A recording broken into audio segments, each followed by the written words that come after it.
So my name is Cheyenne Labrador-Gates, and my son Jaden is in the 4+ program. So I have a unique situation because I have two sons. One was able to participate in the 4+ program, the other one was not.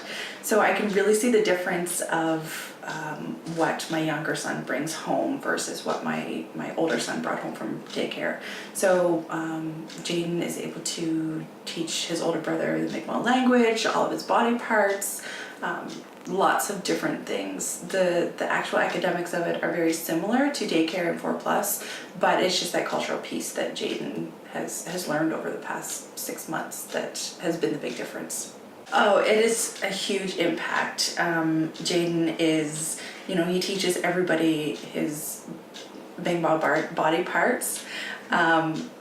He goes around telling people, he's a little bit more aware of his Indigenous background versus my other son, who hasn't had as much exposure to the culture. So it's big, especially learning how to teach them about their background and whatnot. Being in an urban setting, it's a huge piece, and it helps big time. I think bringing back the language, that is huge for me.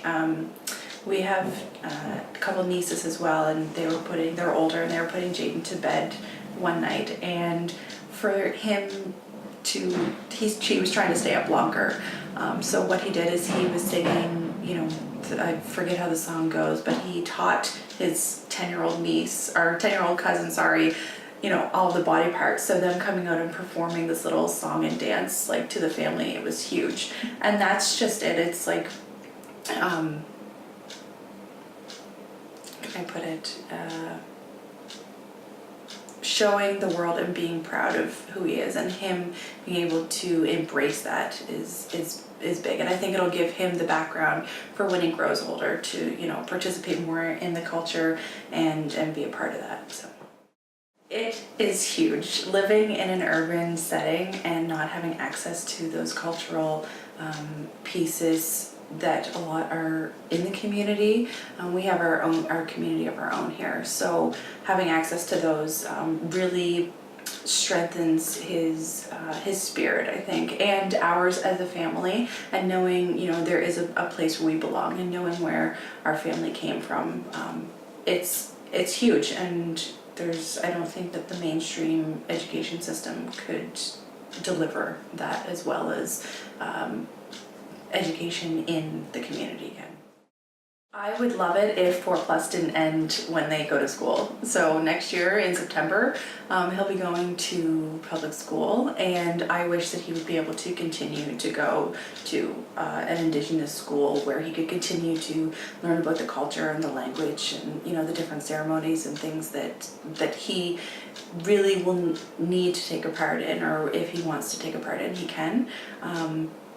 It's sad that it cuts off there if you're not living in a First Nations community. I think we need to have the right people in the right places, and pushing forward to have a school in the urban context, and it's very important for parents such as myself. I probably won't see it with my kids, but maybe my grandchildren will be able to attend a more cultural appropriate school, and having those supports in place, because there's different barriers for all children. So having that available, having the right group of people, like you said, of course, funding is a huge thing, and having the youth, giving them that voice of, if this is what they enjoy. And I know a lot of youth today are screaming for more culture. They want it, they want to embrace it, they want to know about it. So having that available is huge, especially for the mental health side of it.